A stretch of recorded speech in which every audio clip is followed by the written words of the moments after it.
Hey, Hi. how's it going? Yeah, not bad, thank you. Thanks for coming on. No, thank you for having me. Yeah, of course. Yeah, so if you just kind of want to let people know who you are, what you do, kind of just a little bit about you. Okay, so I'm Chrissy and I'm over in the UK in one of the biggest counties called Lincolnshire, but I live in a tiny little town which no one's ever heard of. I mean, it's tiny. So I work in an office, just doing all the admin, which means that I can focus on my fitness a lot more. So over the last couple of years, I had a high profile job traveling all around the country doing sales. And my fitness was the last thing on my mind because I was tired. I'm in a car all day. I'm eating rubbish. Right. Yeah, I decided to change my whole life really, get a job and focus on what I want to really focus on, which is my fitness. So yeah, That's awesome. You go from kind of one lifestyle to the next, and has it definitely. been a pretty smooth transition? Have you kind of had your goals laid out from the beginning, or was it a little bit of a bumpy start? To be honest, I think any type of change is really difficult. So, for anybody, it can be a little thing like moving house or changing job, having a child. It's all new, it's all different, and it can be really stressful and scary. And I think sometimes you have to stop and think, you've got to do what's best for you. So if you sit there crying at night because you're worried, then that's complete normal. That's an emotion that you should have because it means that you care and you are wanting a change. So if you don't have any emotion, then do you really want it or do you not want it? Because I think, everyone should have emotion in what they want to do. Style, like what was Yeah. the first kind of step you took? Oh, well, it's really difficult because for me it wasn't, I didn't want to do it. Okay. So I went to the doctors in December 2018 and I got told that I had four very serious health conditions. So I was taken back a little bit. So that it do you want me to describe what my conditions If you're are or comfortable with it, yeah, I think that people might be yeah. able to connect with that. Okay, that's pretty cool. So I got diagnosed with pectus excavatum, which it's quite a rare disorder. It's regarding how your rib cage and sternum was formed, and it makes your chest protrude internally. Now, mine is severe, so it is unoperable. So they can't operate on it because my sternum is touching my spine. So there is no movement in there to get the new spar to straighten it out. So the reason that that is so bad is because I also have scoliosis at a 55-degree curve. So them two things are pretty scary as it is, but it's Right. all bone. So to be honest, I was like, oh, okay, it's just a bone disorder. I don't look, I'm a bit wonky. I'm always correcting myself, but it's just looks. And to me, I'm not bothered what I look like. I'm just grateful that I'm here and I say healthy. So that was one thing. And then they said, well, actually, this bone disorder has given you two internal issues. So I have left ventricle dilation in my heart, which means the left side of my heart is completely inflamed and swollen, and it struggles to pump blood around my body. So I was like, whoa, we all need a heart. Right, right. That could be and scary for then sure. and then I thought, oh, okay, can't get any worse. And like, oh, and actually you've got pulmonary hypertension in your lungs, which is why you're struggling to breathe. Now, I say struggling to breathe, I got diagnosed with asthma as a child. And my whole life, I just thought I had asthma and, take a ventilator, breathe, and it'll all be fine. But that actually doesn't do anything. It is literally, I've struggled to breathe because of the high blood pressure in my heart, in my lungs. So all of this was like, whoa, okay, now I'm a little bit scared. I'm a little bit worried. Right, right. And Yeah. I was like, is there anything that we can do to solve this? And they're like, Um, well, we can give you some medication, and it's deteriorating, so it's going to deteriorate as you get older. And I was just, by this point, I completely shut myself. I can't remember the next hour and a half. I think emotionally, it just, it got to me. So I went home, bit, taken back, and I thought, no, there must be something that I can do. That there must be something that I can do to help this. And I looked at fitness, and I wasn't big. So, I mean, I was a UK size 12, which I think is about an American 18, 20. And I thought, okay, so I'm only 5 foot.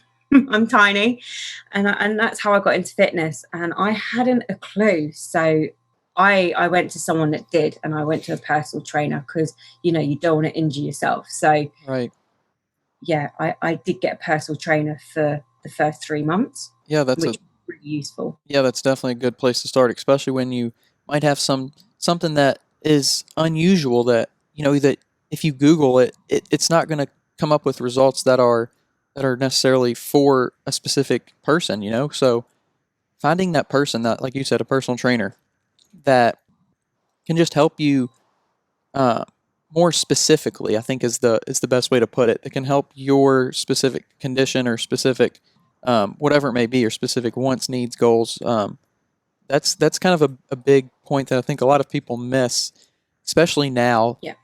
because they think they can just learn everything from Instagram or YouTube, and they can go do what somebody else does, and it just doesn't work that way. No, no, you really need to know what you're doing on equipment as well, because you can cause so much more injury than good if you don't know how to use something correctly. Right. So if you've got no, like me, I had no idea what I was doing. So just having that help to get you started was a really good idea, and I strongly advise it. So did you start off at the gym? Did you start it at home? So I was quite embarrassed, and I didn't want to go to a gym. So I found a small gym in my town that was quite out the way. And I went times that other people went there. So gyms are quite busy early in the morning, late at night. So I was finding myself going at sort of lunchtime or really late at night. So I was getting the last appointment at like 10 o'clock at night, just so people couldn't see me. I was that embarrassed about it, which you shouldn't be. You're there at the gym doing it. Yeah. You should be proud that you started. But I think with fitness, it isn't just about getting fit. It's about confidence. It helps build confidence, and that was something that I've never had. And like, if you told me I was going to have an Instagram page, I would have laughed at you. I you see all these wonderful people that go, here I was like 4 years ago compared to here I am now. I've got no photos from the age of 21 to 28. I have no photos. I got married 5 years ago. I refused to pay for a photographer. So the only photos we've got is from family and friends. Yeah. But they're not even up. I was so embarrassed about myself. No confidence whatsoever. I think a lot of people have that same mindset, that same starting point, and it goes back to, honestly, the very first episode that we recorded. We talked about that. We talked about getting over the mindset of people are watching me in the gym, or people are judging what I do or judging what I look like. Mostly in the gym, and I'm sure you found this out, people are in their own head. They're doing their own thing, listening to their own music, they're doing their own workout, and when they see somebody come in, it's not like a judgmental thing. It's more of a, hey, I'm glad somebody else is out there trying to better themselves kind of deal. 100%. Absolutely, 100% agree with that. And 9 out of 10 times, now I go to a bodybuilding gym now, but 9 out of 10 times you're staring at yourself in the mirror, making sure you've got your form correct. You're counting your own reps. You're making sure that you're holding them weights for 3 seconds. You are focusing wholly on yourself, not what anyone else is doing.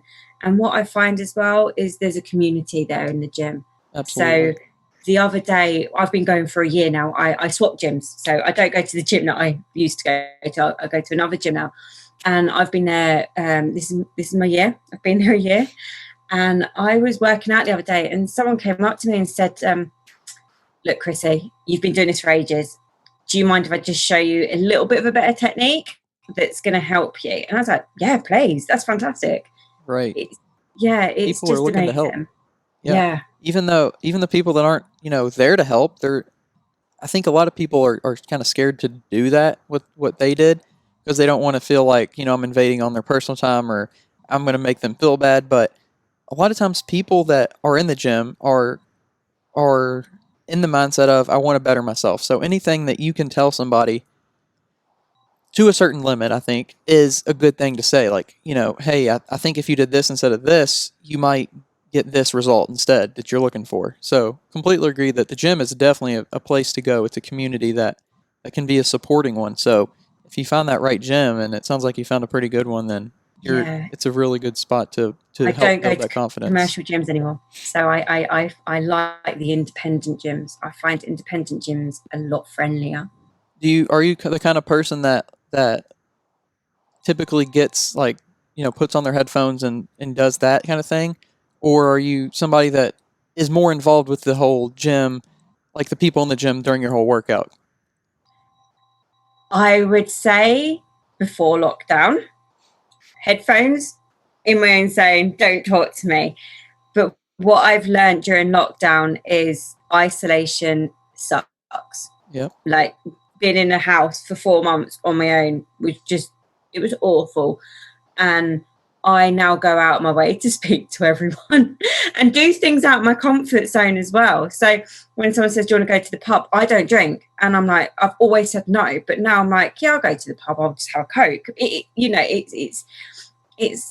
I think lockdown has changed a lot of people and hopefully for the best too.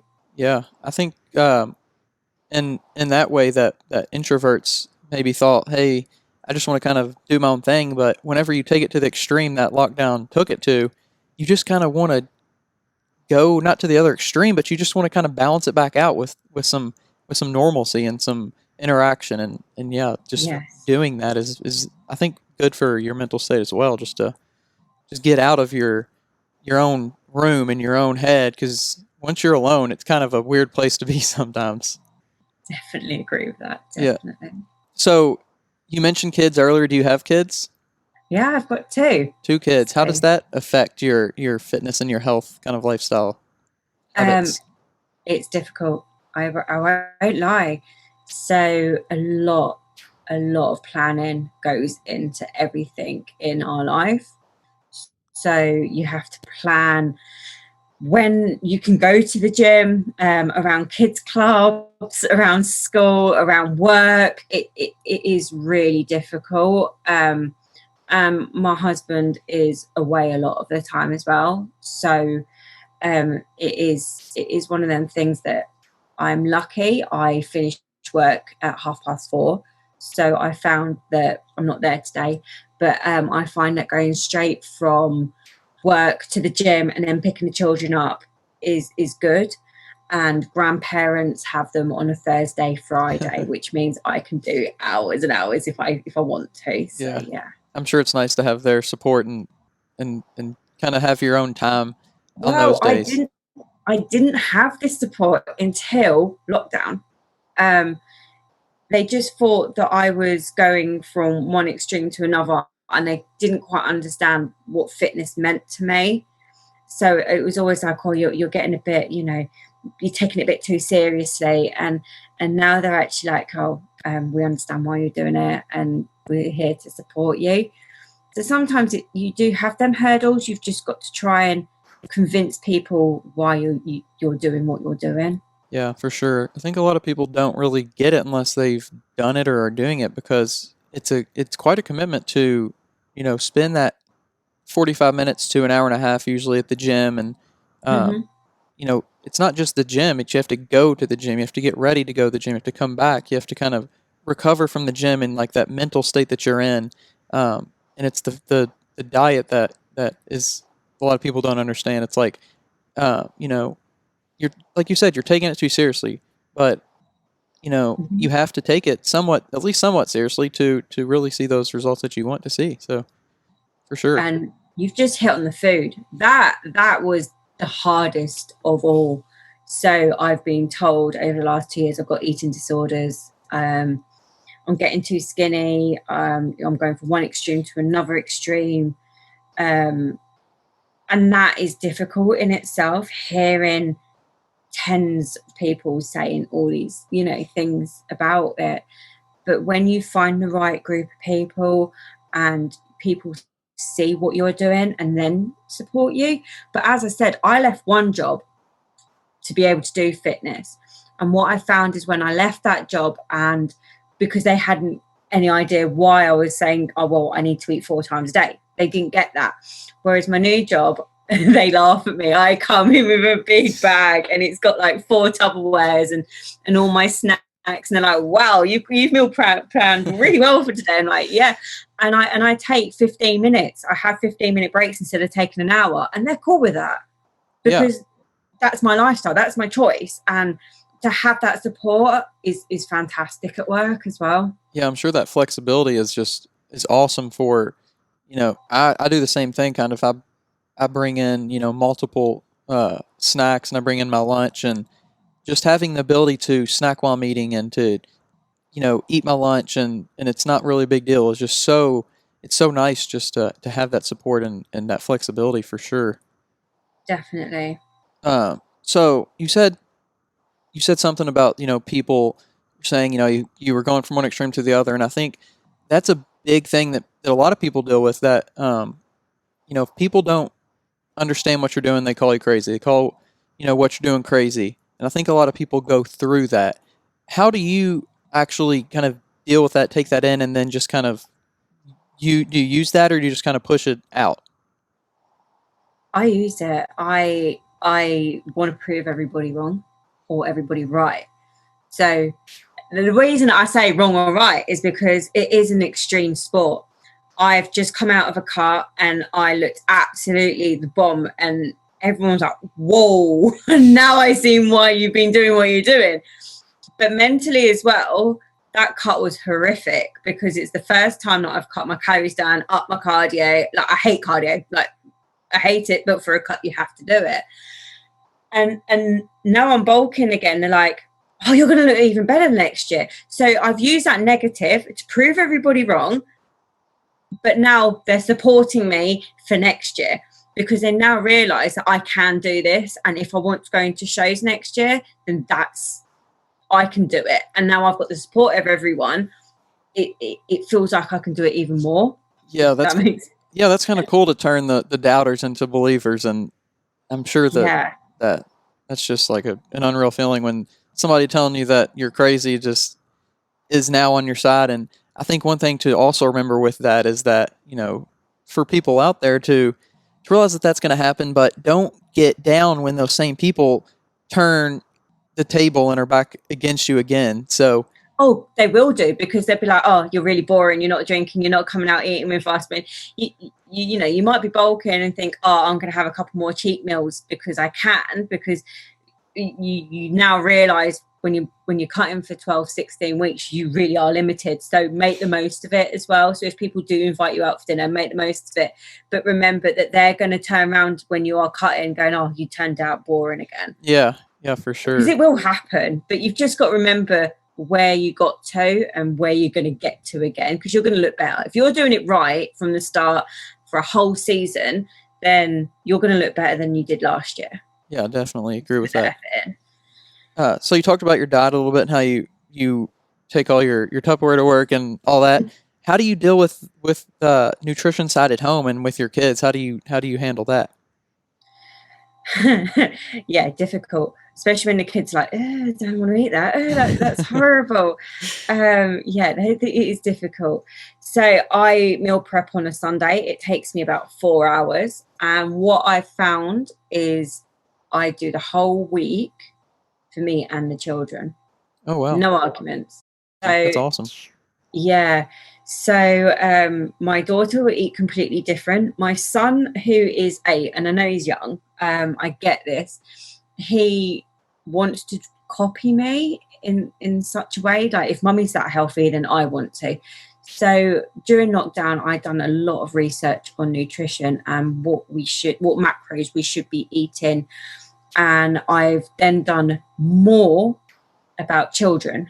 So, you know, they need more carbs because they are growing, and, you know, and their protein can be just as high, but you don't want them to have protein like the powders and things like that. It's unnecessary for a child. So Right. just don't even go there. But so like the shakes and stuff, he will not have. I will not let him. He wants to, not a chance. But if I'm having like the chicken, rice, and broccoli, then I make him some, but with different macros, like different weights and stuff. So yeah, my fridge on a Sunday night is just crazy. I'm sure it's jam packed with Jam a packed, lot of different because stuff, but there's like 5 meals for me, 3 meals for the kids. You know, so it's 50. That's 25 for me, and then it's like another 30 for the kids. It is crazy, but yeah, big fridge, big oh, American style fridge freezer. I'm sure with all that going on. How does that make it easier throughout your week whenever you do that meal prep? Oh, like it makes me laugh because people are like, "Oh, I spend so much money on food, like 200-300 pounds," and I'm like, "What? What on?" I don't get it. Like, well, come on, you eat so much chicken and fruit and veg, and you must spend hundreds. And like, no, I spend £100 a week because it's all prepped. It's all there. It's all written down, you know. And I have none of this getting home going, oh God, what am I going to have for tea? I'll get a takeaway. There's none of that. So you're saving so much money by doing it. And yeah, I might look a bit crazy on a Sunday with like 12 dishes going on, but it's just so much easier. I finish work, go to the gym, food's there. I don't need to worry about the kids. I don't need to worry about food. It's all done for me. It just takes the stress out of it. So you can focus on other things that are more important, like spending time with the kids, doing their homework, going for walks with them, you know, things like that. Yeah, yeah, that definitely. I could see where that would be very advantageous to just time saving and money saving. I know whenever I go to the grocery, it's a list and it's hey, we're gonna have this for dinner on this night, this night, this night, this night.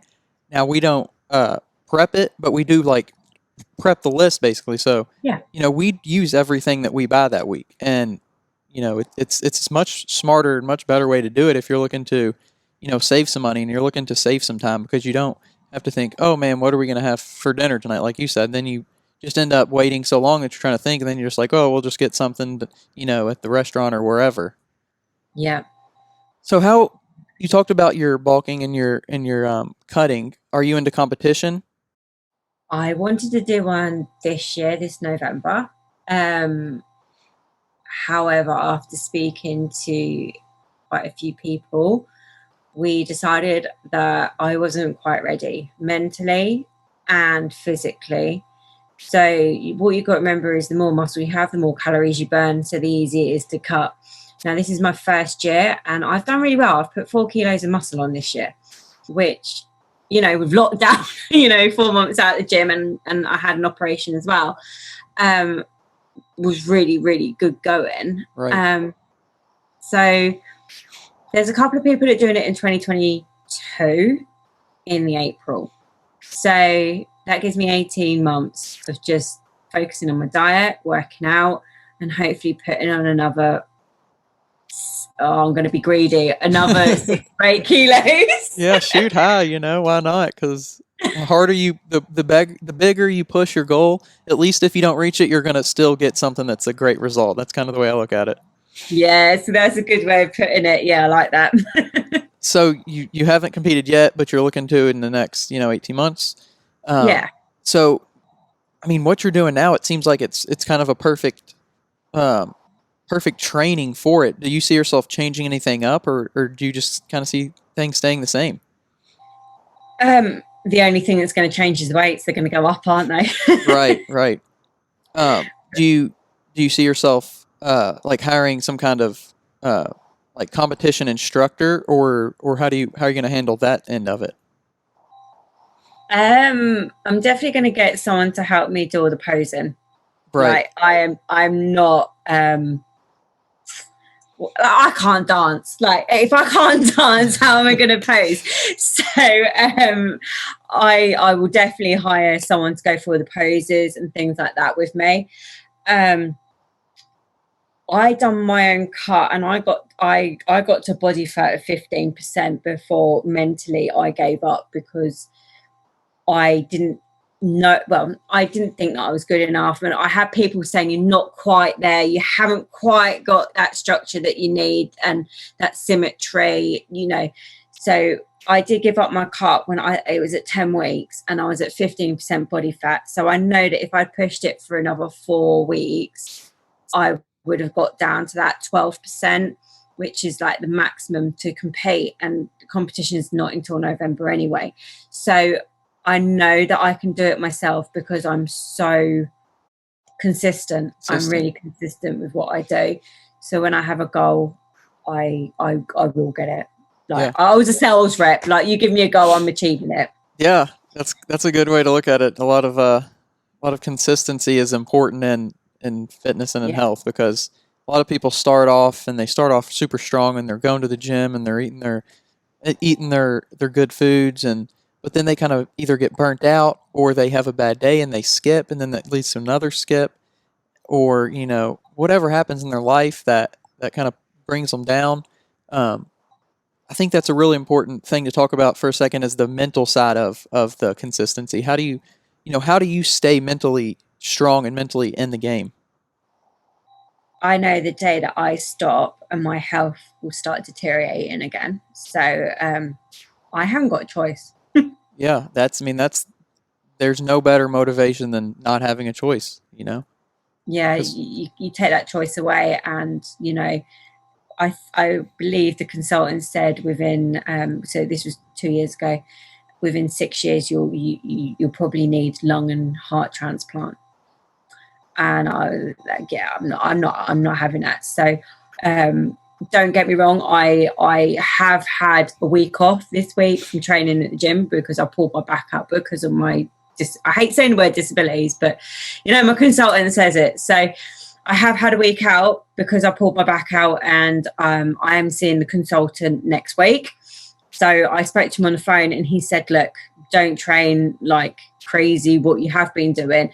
I say I've had a week out. I'm lying to you. I've been going to the gym for 40 minutes and I'm going tonight for 40 minutes. So it just means that I'm doing more band work, just to maintain it. And my diet, well, that's the easy, I say it's the easy part. For me, it's the easy part. My diet has been consistent because I'm not training. So I've lowered the carbs, kept protein high. If what you put into your body is what you're gonna get out of it. So yeah, I'm still training minimum 3 times a week with body weight and with bands and things like that, just to maintain what I've got. Yeah. Get my back scanned. I've got to go for an MRI or next Wednesday. Get back scanned. He'll hopefully slap a big green tick, and I'll be training again full pelt next week. So you've got to be careful. Yeah, that's it too. You can't go too hard, and you can't just go out here doing stuff. And I know that's not what you're doing, but a lot of people just go out here doing whatever they see on Instagram or YouTube, and then they end up getting hurt, and it puts them behind the ball again.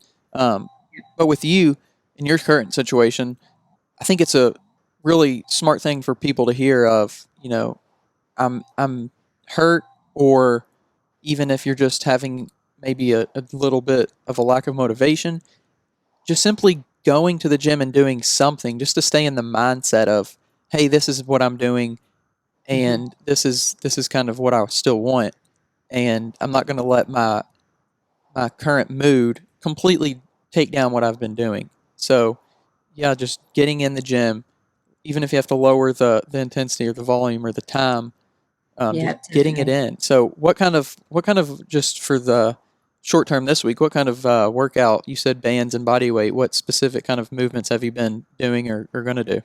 So Monday I done arms, so like 10s. So I said, right, let's drop it down to 4s. But instead of doing, 5 sets of 3 on the 10s, 12s, I dropped it down to 4, and I done 20 on each arm. and then I had a rest, but I was sat down, so my back was up straight, just to keep my posture. Shoulders, I just lowered the weight right down, high reps, and not quick, really slow movements, hold it for 3 and back up. So, you're really taking it back to basis, but your mind, you're focusing on the muscles that you're working, nice and slow, nice and tense, squeeze them as you're working them. And that will do exactly the same, but high weights. So, you're maintaining, you won't build it, but you will maintain it, which is what you want when you've got injury, or if you just don't have that motivation to really lift heavy, Right. you're still maintaining that muscle that you've built. Yeah. And that's another thing. It's taken me a year. So having a week of, 3 days, half, I'm normally in there for 90 minutes, but for 6 days a week. But just doing that for 3 days like that is not gonna ruin your progression. If you do it over a month, that's when you're gonna see strength loss and things like that. But just for a week or two is not gonna affect what you've already done and made and changed. Absolutely. You didn't get here in a week or a day or whatever, and you're not going to get back to that same in a week or a day or whatever. So just like you said, staying consistent with even just something light, and then the follow through of getting back on track and just doing what you can, I think is kind of the takeaway there. Doing what you can. Yeah. Sometimes it might not be full blow. Focus on nutrition. Yeah, absolutely. I can't stress that enough. Like if you're really, really busy, because that's something else as well that happens with family life and children. You get these crazy time when your kid's in hospital and you're like, oh my God. And then you start feeling bad that, oh, I can't work out. And then you're like, oh God, but my kid's more important than me working out. And you're like, hang on a minute, you shouldn't be even putting these two together. Your kid's way more important. Mm-hmm. Forget about the gym, forget about training, focus on getting your child better. But there is one thing you can do, and that is focus on your nutrition. Make sure that you are, you're not eating crap and loads of fat and sugar. You are eating really healthy, because that is 80% of the game. Absolutely. Like, completely. Yeah, it starts, and you're going to see those results either happen or not happen based on what you eat. And I think a lot of people miss that point because they're focused on going to the gym, training hard, but then after the gym they go and say, "Oh, I've worked out, so now I deserve make a milkshake or a cheeseburger or whatever it might be." Pizza, chips, or crisps. Yeah. So treat yourself occasionally, but make sure you're making that major portion of your diet the good stuff that's going to help you out along the way. This is what I say. I went out 2 weeks ago, and I sat there eating a hot sponge chocolate with like sauce and toffee and marshmallows, and everyone was like, whoa, can you eat that? And I actually planned my whole day just so I could have this one thing that I loved. Right. And I was like, actually, whoa, this is in my macros. Like, how did I do this? Because I cut out the peanut butter that I would have had on my rice cakes because of the fat content, and I cut out all the fat that I possibly could, because I knew that one treat was going to contain all the fat that I need. Right. So, as long as your macros fit, don't take out the things that you love. Right. Because you're going to fail. You really are. You need to make sure that you're eating stuff that you like as well. But you just need to, I can't stress enough, people need to learn and research more about macros and what your body wants, so your height, your weight, your goal, how much you're working out. You need to work out all this and then get your macros to fit. And I think that's the hardest thing for people, because before lockdown, I hadn't a clue.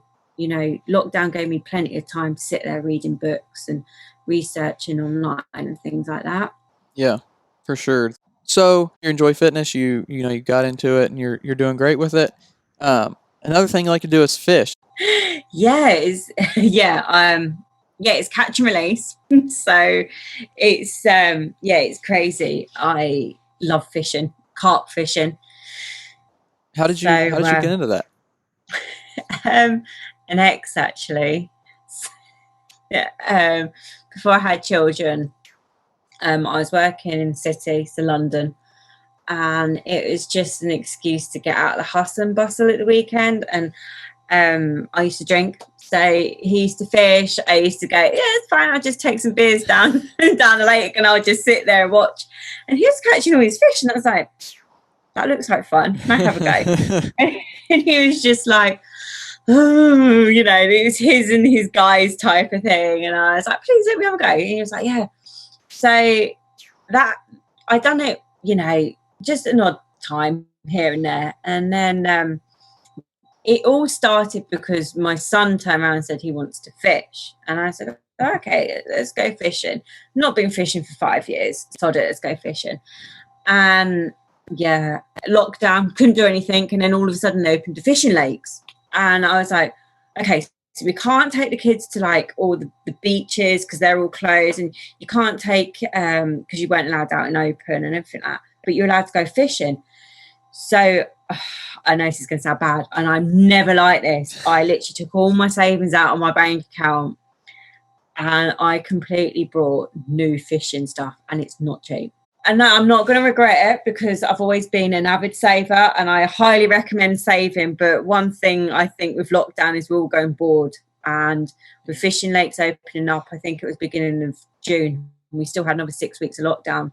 I just bought the bivvy, bed chairs. Well, I didn't buy one bivvy, I had to buy two because we've got the kids.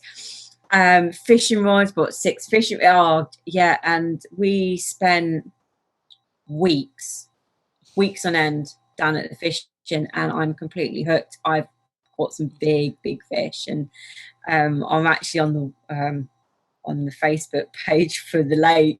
I caught a couple of really good ones. So yeah, as the cliche says, I'm hooked, and it's just nice to have a bit of downtime outside the house, outside the gym, and you're outside. It's nice, it's nature.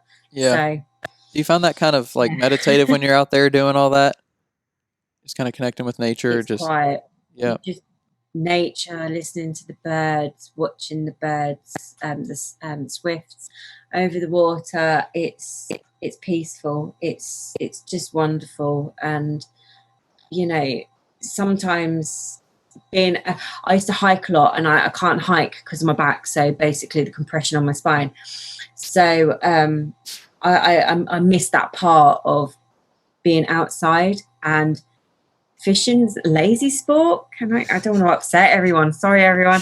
I think most people tend to agree with that. So it's a lazy sport. You get a chair and you sort of, you know, it's just lovely. Put your rods out and wait for them to go out, and you never know what's on the end of it. It's a surprise, isn't it? It's just brilliant. I love it. Yeah. So another thing that kind of stands out are your tattoos. What kind of connection do you have to those? Is it just something you like to get tattoos, or is there a deeper meaning behind those?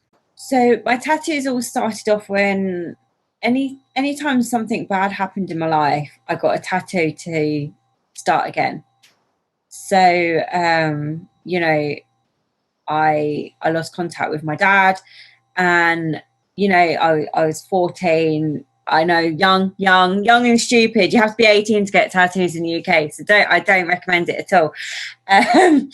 But my dad just, you know, he stopped talking to me, and I was really upset. So I was drawing, and I just drew this tattoo, and well, I say tattoo, I just drew some roses, and then I just went and had them tattooed on me, and the pain that I got from the tattoo kind of helped me get over the pain of a parent walking out on me. And every time something then happened that was bad, I then got another tattoo. However, and I'm blessed, as I've got older, that pain has stopped. And the last one I got was the one, oh, no, it's not actually. So when I found out about my back, I got the one on my bum done and the rest of my thigh, just because, as I said, going through the pain emotionally just takes that away.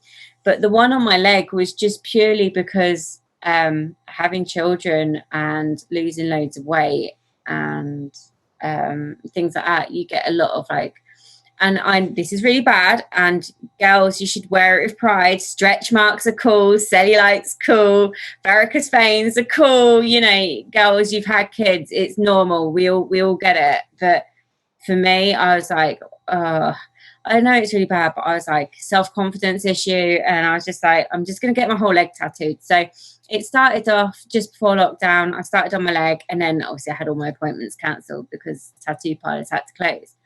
So that's an ongoing one, and that's just purely because I wanted a leg piece, and yeah, I've got scars and things like that I wanted to get covered up. But honestly, girls, wear them with pride, and now that I know that, then I would. And I've got scars on my other leg, and you know, stretch marks, and I'm cool with that. But yeah. Yeah, I think it's cool, the acceptance and realization that, you know, it's normal, and just because you see some stuff that's, you know, photoshopped and edited, that's not necessarily the real life version of people. Yeah, it's sad because I remember what was said to me 3 weeks before I got the tattoo on my leg, and honestly, it clearly paid, like, mentally. So I was wearing a dress, and someone went, "What on earth's that on your leg?" And I was like, "Oh, it's just, you know, I've had kids. I've got varicose veins." Went, "Why would you wear a dress?" And you know, this was only last year, and I came home, sat there, and I don't even know why I cared, but it affected me because I texted my tattooist. I was like, "Look, can you put a massive tattoo on the back of my leg to hide all my veins, please?" And he said, "Yeah, just pop down and you know, gave me a date," and I went and had it done. But in hindsight now, I should have just told the guy to do one. Yeah. Yeah, for sure. All I can remember is a couple of people did pull him up that night and said that you shouldn't have said that. You know, he was corrected by a fair few people. Yeah. And I don't get upset easy. So I think I must have gone a bit quiet for people to then pick up on that. So it's just one of them things. But now that I've had the tattoo on my leg, I've not been out of shorts. Like I have now. I'm back bulking. My cellulite full blown, back of my legs, hands up. It's bad, and I don't care. Like, I'm wearing shorts. Like, it's hot, I'm wearing shorts. So, you know, I think because the lesson was learnt there, it's taught me that actually I shouldn't have cared. So everything happens for a reason, and it has actually given me more confidence, because I would have never worn shorts like 6 weeks into a bulk. Like, I wouldn't have, because of my cellulite. But now it's not an issue. We've all got it. The whole world just photoshops everything now. I Right. don't know one person that's not got any scars or anything on them. It's just acceptance. It's like, if it wasn't there, brilliant, but it's there, so just get on with it. Yeah, it's like it doesn't, like, what's the difference if I have it or not? You know, it doesn't make me a better person. It doesn't make me a worse person. Yeah. You know, what matters is way deeper than that. So, yeah. 100%. Yeah. So getting back to kind of the fitness thing, what's one kind of piece of advice you would give to somebody who is wanting to get into fitness, but they might have some barriers and some challenges that may be not normal barriers? You know, they might have something physically that's holding them back, or something like that. What would be your advice to somebody? Talk to people, reach out, speak to people, speak to anybody really. So if it's physical, you know, we go and see the GP, our doctors, just to see if there's anything that they can help with. If not, speak to a personal trainer. You know, they've got these qualifications that can help you and put you on a path, but make sure that you speak to someone that has the qualifications. There's so many people out there that don't have a clue what they're doing, and they just, you know, they're a fitness blogger and they pretend to know what they're doing. And especially if you've got medical conditions, they haven't got a clue. Yeah. And they could be telling you one thing, and it can aggravate it and make it worse. So definitely speak to someone that has got the qualifications and the know-how of what to do to help you. Yeah, for sure. And I think another thing to keep in mind is, if you have something that might be a limitation, make sure you're telling that person about that, because they can only help you as far as they they have that good information. Yeah, exactly. We have to sign disclosures over here, so don't lie on them. I've had personal trainers that won't train me because of my medical conditions, and that's cool because that's telling me that that person doesn't know enough to be able to support me, and I'm Absolutely. completely that to me is a very good personal trainer because they're not going to take my money and injure me. Yeah. So I respect people like that fully. So just disclose it because there is someone out there that will know what's best for you, and it's just finding that right person. So I do have a couple of people that have worked with people with scoliosis. They've done research on it. They've gone back to college and that have given me good advice and said, you know, maybe you've hit your maximum weight and just build up now, you know, the amount that you're doing because you don't want to do more damage. So you need to find that person that's right for you. And if you're not happy with a personal trainer, don't go back to them. You've got to be happy with them. Absolutely. You know, because people will take your money. You've got to be able to see improvements. And I would also say find a personal trainer that's got some nutritional background as well. Yeah. Because if they're just going to tell you to lift weights, it's not going to work. If you're trying to lose weight or trying to build muscle, it won't work. So just find that right person for what you need and what you want. Yeah, that's really good advice too. To find that person that knows what you need them to know, that has you have a good connection with because you want to be comfortable with them. You want to feel Yeah, like you can tell them, you know, basically anything that is happening with your body because everything is relevant when it comes to kind of tinkering with your body. That's kind of what fitness is. It's kind of tinkering with your body, and it might be the person you have, but it might not be. So even if you're with somebody, don't be afraid to kind of check around and see because somebody else might be a little bit better fit for you, and that's okay. And I think a good trainer will be able to accept that. completely agree with that. You know, you see all these book 10 block sessions and things like that. And unless you're happy with that person, just pay as you go until you are happy because you don't want to be stuck with someone that, as you just said, that you can't talk to, you can't discuss, you know, any issues that you've had and things like that. So definitely pay as you go until you find that right person, then book a big block of training with them. Yeah, definitely good advice. Um, is there anything you kind of want to add here at the end, or just kind of tell people where they can find you, or whatever kind of you want to add here? I'm just blown away. So thank you very much. Thank you so much for having me. I'm on Instagram and my DM's always open. So with mental health as well, I talk to a lot of people because I know, you know, how hard it can be not talking to anyone. So I'm always talking to people, making sure they're all right. And I'm sure if people on my feed see this, they'll know that I'm talking about them. So, you know, I don't disclose anything. What people say to me stays private, but I'm always there to talk to people because I've been in a bad place with my health and I know how awful it can be. So yeah. Yeah, great. Just offering somebody, a place to come and kind of just either vent or just kind of somebody that understands what you're going through can be, a really good place to go. So offering that is a really good thing. Yeah. I will talk to anyone because yeah, you need to vent sometimes, as you said.